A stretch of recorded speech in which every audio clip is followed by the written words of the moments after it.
کربلا مقتل نہیں ہے، کربلا مکتب ہے۔ اب جو دلیل دوں گا نا، پہاڑ سے بڑی دلیل ہے، اسے آپ ملا بھی نہیں سکتے۔ دلیل کیا؟ اسلام کے دامن میں 84 جنگیں ہیں، 83 یا 84 کربلا سے پہلے، 83 یا 84 جنگیں ہیں اسلام کے دامن میں۔ کربلا سے پہلے کسی جنگ کے لیے میدان خریدا نہیں گیا۔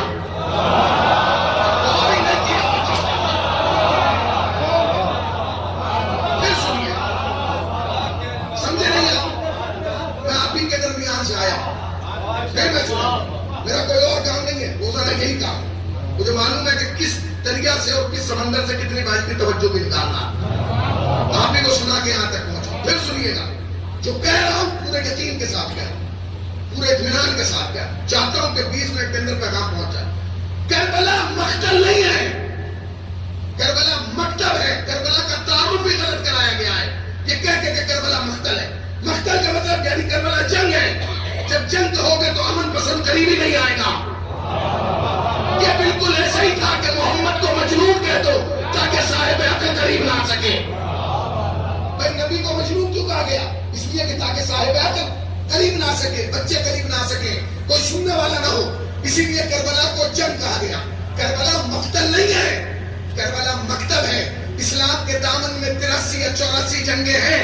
کربلا سے پہلے کسی جنگ کے لیے میدان نہیں خریدا محمد نے۔ جانتے کیوں؟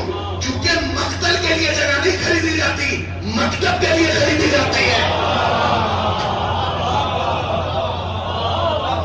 جنگ کے لیے زمین نہیں خریدی جاتی۔ آپ کو لڑنا ہے یہاں لڑ لیجیے، باہر لڑ لیجیے، گلی میں لڑ لیجیے۔ لڑنے کے لیے اجازت کی تھوڑی ضرورت ہے، جہاں موقع ملے وہاں لڑ لو۔ مگر اگر آپ یہاں کہنے لگے کہ میں تو یہاں مکتب بناؤں گا، پھر کیا کریں گے؟ پھر خریدیں گے۔ حسین نے 60,000 درہم میں مکتب تھوڑی خریدا تھا۔ حسین نے مکتب خریدا تھا تاکہ آنے والی نسلوں کے لیے راہ ہدایت بن سکے۔ پہلا جملہ۔ دوسرا جملہ سنیں، ہمارے یہاں خطبہ ذاکرین کہتے ہیں، اکثر کہتے ہیں، ہو سکتا ہے ان کی رائے اپنی جگہ ہو، مگر ایک تعلیم ان کی حیثیت سے نہیں بھی اپنی رائے۔ ہمارے ممبر سے کہا جاتا ہے یزید نے امام حسین سے مدینہ چھوڑوا دیا، کہا جاتا ہے یزید نے امام حسین سے مدینہ چھوڑوا دیا، یہ کہا جاتا ہے۔ میں اس سے ایگری نہیں ہوں، میں مانتا ہی نہیں۔ پوری تاریخ پڑھیے، کسی بھی تاریخ میں کہیں تو نہ مل جائے کہ ایک آ گیا ہو کہ حسین اگر تم بیعت نہیں کر سکتے مدینہ چھوڑ دو۔ کسی ماں نے وہ بیٹا ہی پیدا نہیں کیا تھا کہ عباس کے ہوتے ہوئے حسین سے مدینہ چھوڑوا دیں، اور ہی نہیں کیا۔ کسی ماں نے وہ بیٹا ہی پیدا نہیں کیا جو عباس کے ہوتے ہوئے حسین سے کہتے کہ آپ مدینہ چھوڑ دو۔ چھوڑوا دے گا؟ آپ سے کوئی مظفر نگر چھوڑوا دے گا؟ چھوڑا سکتا ہے؟ مدینہ تو تھا حسین کے نانا کا، اسی میں دم تھا۔ حسین نے مدینہ یزید کے کہنے کے مطابق نہیں چھوڑا، حسین نے اپنی مرضی سے مدینہ چھوڑا۔ اب جملہ سنیے گا، یزید حسین کو گھیر کے کربلا نہیں لایا، حسین یزید کو گھیر کے کربلا لائے۔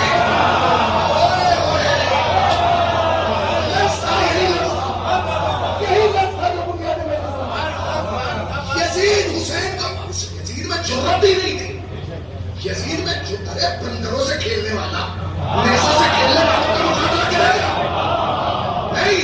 کمال یہ ہے کہ اس کا بیٹا مدینہ چھوڑوا دے جس کے گھر میں لعنت آئی ہے، اور اس کے بیٹے سے چھوڑوا دے جس کے باپ کے لیے ذوالفقار آئی ہے۔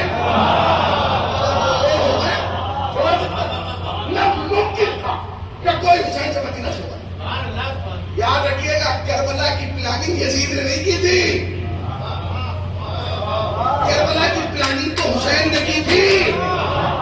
آج تک لوگ یہی نہیں سمجھ پائے کہ ہوا کیا تھا۔ سنیے، حسین ہے پنجتن کی آخری فرد، حسین سے پہلے 4 تک محمد، فاطمہ، علی، حسن، یہ چاروں حسین سے پہلے گزرے۔ حسین نے باقاعدہ طور پہ ان چاروں کی زندگی کو دیکھا، اپنے نانا کی بھی، اپنی اماں کی بھی زندگی کو دیکھا، اپنے بابا کی بھی زندگی کو دیکھا، اور اپنے بھائی کی زندگی کو بھی دیکھا۔ حسین نے دیکھا اس کائنات میں میرے نانا سے اونچا کوئی انسان ہی نہیں۔